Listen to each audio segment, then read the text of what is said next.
Following the third attempt to capture Cassino and the Monte Cassino massif in March 1944, Allied formations across the Italian front line were rearranged.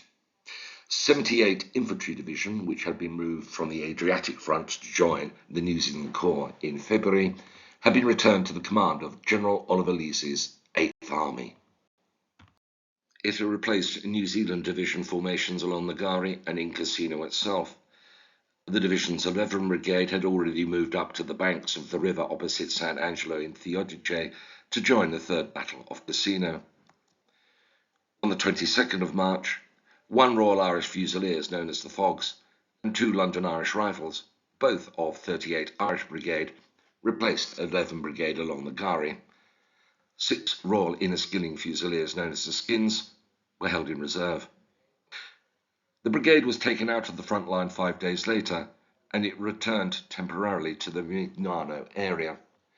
Orders were then received that it was to relieve formations of the French Expeditionary Corps in and around Caira. The whole area was under German observation and targeted shelling. Irish Brigade Commander Pat Scott, Faughs Commander James Daniel, and the brigade's liaison officer John O'Rourke set off by jeep for Caira to meet General Montsalbert, commander of the 3rd Algerian Infantry Division. Scott recorded the report of their terrifying journey across the Rapido Valley. Everything was quite peaceful going through the villages of San Michele and Portella, but even so, they viewed with a considerable amount of misgiving the notices which read, "Shell trap, no halting," which were placed at intervals along the road. On leaving Portella, they descended into the Rapido Valley. The speed of the 2 jeeps down the Mad Mile, well named, broke all records. They turned off right through Villa, but met a warm reception from the Boche gunners going along this stretch. On arrival, all military matters were suspended for the ritual of déjeuner. This lasted for nearly 2 hours. There were 7 courses and adequate liquid refreshments. The orchestra was not lacking either. It was provided by shells of all sizes arriving about. After dark on the 28th of March, the Skins moved from San Michele as silently as possible across the valley, across the Rapido, and passed through Caira up to Monte Castellone to frontline positions on Phantom Ridge, overlooking the Abbey. After dark on the 30th of March, the London Irish occupied Castellone, while the Faughs went to Caira and the southern slopes of Monte Caira the following night. London Irish Rifles Colour Sergeant Ted O'Sullivan described the night his company moved to Monte Castellone in his post-war memoir, All My Brothers. I was taken with my supplies to San Michele, and here I was allocated about 30 mules, which I loaded with tools, food and water, and some of the men's kit. Following immediately behind the company in pitch darkness, we climbed down the hill. From there, we continued towards the town of Cassino and crossed the Rapido by a stone bridge. When we were in the middle, a salvo of shells landed on the road. At this point, we had difficulty controlling the mules and the drivers. We set off again, slowly following the overladen soldiers. After getting so close to Monte Cassino that we felt we were almost under the monastery's walls, we started climbing a precipitous path to Monte Castellone. I finally arrived at the top with about half a dozen mules.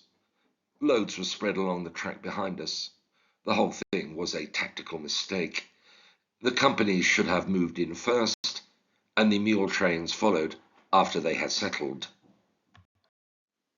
E Company's position was the summit of Monte Castellone, and, like the Monastery Hill, it was really a foothill of Monte Caira.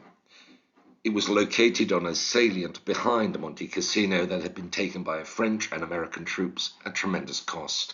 Slit trenches could not be dug in the rock, so sangers were built from the vast amount of rubble. The place stank. Holes could not be excavated and excrement was thrown everywhere. Each sanger had a large food tin as a latrine. I had to leave as dawn was breaking. If I was not back in the village of Caira, where the battalion headquarters was, before sunrise, I would have to walk across the wide valley in full daylight.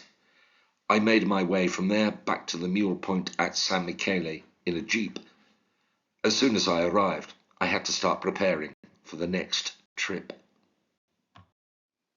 On a phantom ridge in Castellone, movement in daylight attracted German fire and was effectively impossible.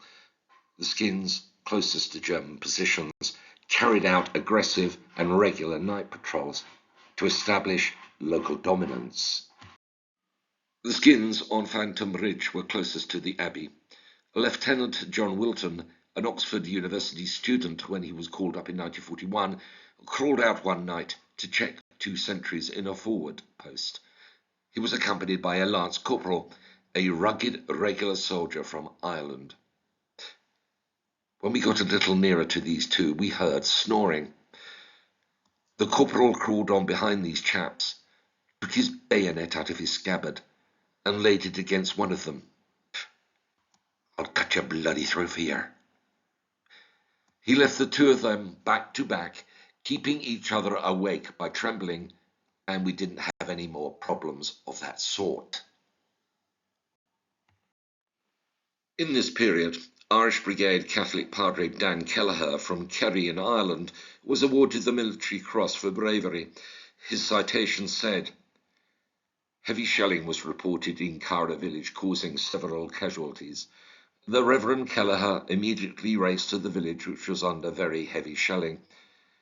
He found the wounded men and assisted the stretcher bearers in their work, carrying wounded in his arms at great personal risk to the shelter of a ruined building. His cheerfulness and practical assistance undoubtedly saved the lives of 2 men and gave fresh proof of his unfailing devotion to duty." Plans were meanwhile being finalised for Operation Diadem, a massive assault against the Gustav Line, timed to destroy German formations and force others to be sent to Italy ahead of the invasion of northwest Europe. Irish Brigade Commander Pat Scott was asked to develop a plan to capture the Abbey as part of Diadem. In his post-war account of the story of the Irish Brigade, Scott noted, "I said I thought the best plan was for someone else to capture it." At the end of April, the Irish Brigade was relieved by 2 Polish corps, which had been allocated the role of capturing Monte Cassino. It was withdrawn to near Formicola for 4 days' rest, followed by intensive training in river crossings and working with the Sherman tanks of the 16th 5th Lancers. There were visits to 78th Division Leave Camp near Amalfi. Everyone had the opportunity for 6 days' leave there, or at Ravello or Maiori. An Ensign company was based in Capua's Garrison Theatre. There were visits to Capri, Pompeii, and Naples. Some Irish Brigade members went to a leave camp in Bari on the Adriatic coast. The sun was now shining and the roads were drying, allowing armour, artillery and the supplies needed by Diadem to be brought up. In London, UK Prime Minister Winston Churchill sent a telegram to President Roosevelt. At latest by 14th of May, we will attack and push in everything as hard as possible. On the 5th of April, Royal Irish Fusiliers Captain Lawrence Franklin Vale wrote to his wife Olive in the UK from his position close to Caira. One night, some little time ago, 3 of us listened to the 9 o'clock BBC News in a small ruined hut. The announcer was speaking of the bitter fighting at Cassino.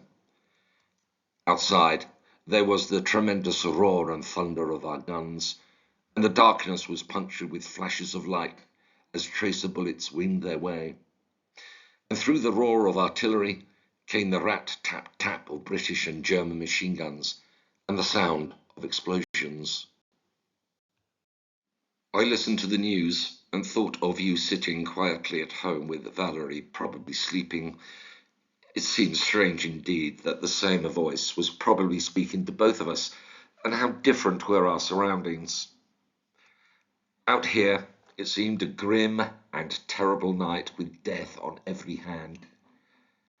I thought it would be very nice sitting at home with you by a comfortable fire. Heaps of love to you and Valerie, my own, dearest, most precious of wives. All my love and kisses, Lawrence.